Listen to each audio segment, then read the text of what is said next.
Bonjour Volodymyr Marinitch, merci d'être avec nous. Vous êtes chef de la communauté Lilinsk dans la région de Donetsk. On a beaucoup parlé des frappes russes ce week-end sur votre pays. Chez vous, ce matin, quelle est la situation ?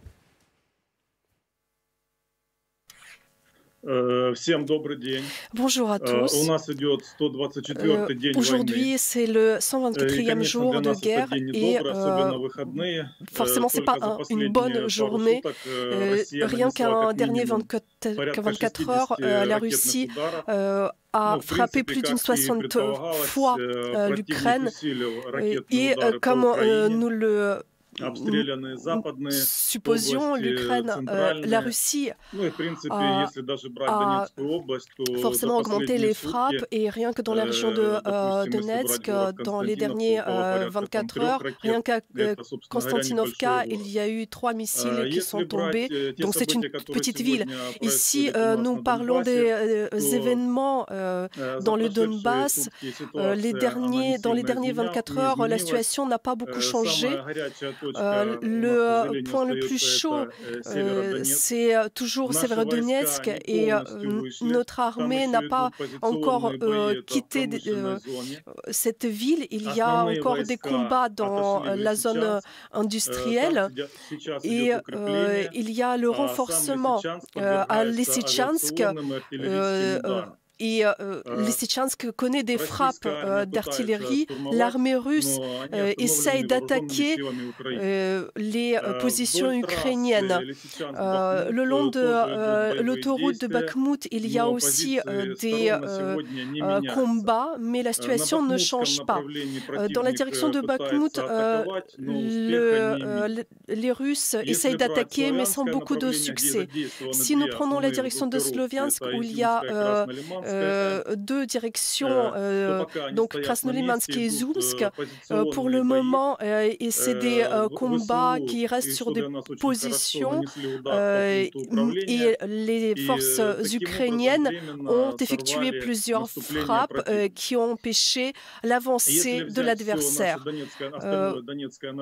Et dans la direction de Donetsk, vers Toretsk, Avdiivka et Donetsk lui-même, il y a des combats d'artillerie et cette dernière semaine, il y a plus de 10 entrepôts d'armes qui ont été détruits. Donc nous espérons que dans la semaine à venir, il y aura moins de frappes d'artillerie russe. Bien sûr, la situation reste très tendue. Comme vous voyez, l'adversaire a renforcé ses bombardements d'artillerie, y compris sur Kiev. Donc nous avons besoin de cette défense contre l'artillerie pour qu'on puisse détourner les missiles qui tombent sur nous, qui tombent malheureusement sur les écoles maternelles, sur des écoles et qui causent des pertes civiles. On comprend bien, en vous écoutant, que les combats continuent de faire rage et redoublent même de violence dans le Donbass. Ce matin, Volodymyr Zelensky va redemander à la table du G7 par visioconférence des armes et encore plus de sanctions. Au vu de ce qui se passe sur le terrain, est-ce que vous avez le temps d'attendre? Est-ce que vous pouvez tenir?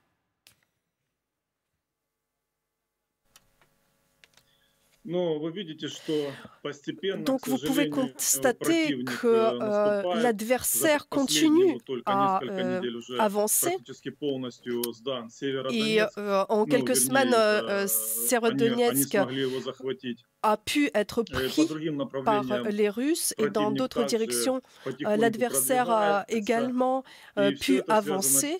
Et forcément, c'est une conséquence de manque d'armes. Malheureusement, ils ont toujours plus d'artillerie. Donc c'est pour ça, je me répète, nous avons besoin de défense aérienne, nous avons besoin de munitions. Et parce que sans ces armes défensives, si nous n'avons pas aussi d'armes de frappe qui peuvent tirer loin, nous ne pourrons pas avoir le dessus et nous ne pourrons pas terminer cette guerre. Merci beaucoup Volodymyr Marinič et bon courage évidemment pour les jours et les semaines qui vous attendent.